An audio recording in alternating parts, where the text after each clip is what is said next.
Resuming debate, the Honourable Member for St. John's South Mount Pearl. Madam Speaker, the topic of this debate is an issue which is very close to the hearts of all Newfoundlanders and Labradorians and all Canadians. For hundreds of years, people from our province have worked the dangerous waters off our coast. It has shaped our character and our connection to the sea, and has had a profound influence on the development of our literature and our music. One such example is a poem by the renowned poet from Newfoundland and Labrador, E.J. Pratt. It took the sea 1,000 years to trace the granite features of this cliff in crag, scrap, and base. It took the sea an hour one night, an hour of storm to place the sculpture of these granite seams upon a woman's face. It is because of this connection with the sea that runs so deep in our province that we feel so strongly about these issues. There are many tragedies which have left a mark on our culture. The sealing disaster, for example, as told by Cassie Brown in the novel Death on the Ice, is just another example. The Ocean Ranger disaster on Valentine's Day in 1982 saw 84 people lost to the sea. Yet another reminder of the power of the ocean. It was Canada's worst tragedy at sea since the Second World War. In March of this year, 15 offshore workers and 2 crew members were lost when a Cougar helicopter crashed into the ocean. The people of Newfoundland and Labrador were shocked, not just with the crash, but also with the fact that the search and rescue aircraft that responded to the crash had to be dispatched from Nova Scotia because no local crews were available. The helicopter crews normally stationed at 9 Wing Gander in central Newfoundland and Labrador were in Cape Breton on a training mission. Search and rescue officials estimate the fact that the choppers were sent from Nova Scotia added over an hour to the response time. I think the circumstances around this incident demonstrate the type of problems which can occur. It demonstrates the need for increased resources in Newfoundland and Labrador. Throughout our history, there have been many tragedies at sea, many of them in small boats with crews of 4 or 5 people, such as a sea gypsy, which was lost off the coast of Newfoundland and Labrador less than a month ago. These are people working hard in dangerous conditions to make a living for themselves and for their families. Like most families in our province, mine has also been touched by tragedy at sea. The issue is very personal to me. My father-in-law was lost to the sea while on a fishing vessel in 1994. I know the anguish which individuals and families experience when a tragedy occurs. These disasters have not only shown us the power of the sea, but they have also led us to changes in the way our societies regulate those who work offshore. For example, the Ocean Ranger inquiry led to a series of recommendations related to those who work in the offshore oil industry in our country. But sadly, Madam Speaker, some of the recommended changes have not yet occurred. One of the recommendations of the Royal Commission that studied the sinking of the Ocean Ranger was to put a search and rescue team in St. John's that would provide 24-hour coverage. Yet here we are, some 27 years later, and we're debating a notion that calls for the very same thing. I and other members from Newfoundland and Labrador have raised this issue in the House of Commons in the past and will continue to do so until our voices are heard and action is taken.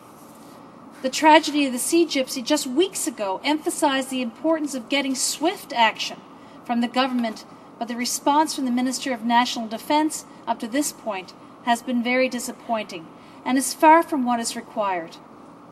In my question recently, I asked the Minister if he would conduct a total review of search and rescue services in the province given the concerns that were raised when the response time to the tragedy.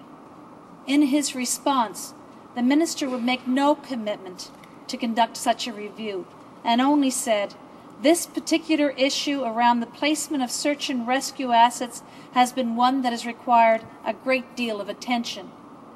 He then went on to say, "I assure the member opposite that one Hercules aircraft is on standby now in Sydney, Nova Scotia. Madam Speaker, I'm not sure if the Minister really realizes how inadequate his answer was to that question. To say resources are available in Nova Scotia, hundreds of miles away, is a solution that is just not good enough. We need increased search and rescue resources in Newfoundland and Labrador. I'm very disappointed with the Minister's response and have been very disappointed in the ways this issue has been dealt with. Another reason I've been disappointed has been the attempt by some to confuse the issue and to play one region of the province off against another. The claim that if additional resources are allocated to St. John's or surrounding area, then resources will be taken away from Gander. This is not the request which we have on this side of the House been requesting. We recognize the need to have a solid presence in Gander. We realize the huge area that is covered by that station. Let me make this clear. Our request of additional resources for our province does not take anything away from Gander. Also, there have been outrageous claims about how much it would cost to expand and put in place a 24-hour service in St. John's. And I want to challenge our government to provide detailed information on the cost involved in expanding the service. Another point that I would like to make clear is that our comments are in no way an attack upon the hard work and good work of those involved in search and rescue. Madam Speaker, nothing could be further from the truth. We recognize the professionalism and bravery of the people who work in this field, and we applaud their efforts. We also recognize and applaud the efforts of the volunteers of the Coast Guard Auxiliary. We know how they risk their lives to save others in very difficult circumstances. What we are saying is that we need to give these professionals, these trained and highly dedicated individuals, those people that are responsible for our health and our safety when we're on the ocean, we need to give them more resources to do this very difficult job. Now, Madam Speaker, I'm not under any delusions of how easy it is to provide search and rescue services in a country such as Canada. The size of our country is a major factor, and we know we have a huge land mass. We know that we have coastal waters off the Atlantic, Pacific, and the Arctic Oceans. And we know that the Canadian Armed Forces have been in charge of coordinating search and rescue since 1947. They are often assisted by the Coast Guard, by the RCMP, local police, and civilian volunteers who help coordinate efforts depending on the details of the rescue. In outlining these difficulties in providing this service, I certainly want to highlight the important role played by volunteers and volunteer associations. I earlier mentioned the Coast Guard Auxiliary. But to illustrate the role of these volunteers, I want to make mention of a group that I met with recently in my riding, the Rovers Ground Search and Rescue. They are a volunteer, not-for-profit organization that have been active in the northeast Avalon area of our province since 1972. The team is comprised of 65 volunteer men and women who are in the year 2008 contributed over 7,500 hours of service in our local community. The group provides auxiliary support to authorities in emergency situations and are very active in our community. And they do a lot of profiling and activities such as promotions for safe boating, for example. Now, Madam Speaker, there are organizations such as these all across our country working hard to provide an important service to this country. The Search and Rescue Volunteer Association of Canada has a national voice. Now, Madam Speaker, I want to address the Parliamentary Secretary rose earlier, and he did mention that we were asking to replicate the services that are currently in Gander. And again, I emphasize that is not the case. We are asking for a 24-hour 7 days a week service to ensure the safety and security. He also noted that search and rescue is a no-fail mission, and I agree with him. It is a no-fail. The trained professionals and brave men and women do not want to fail.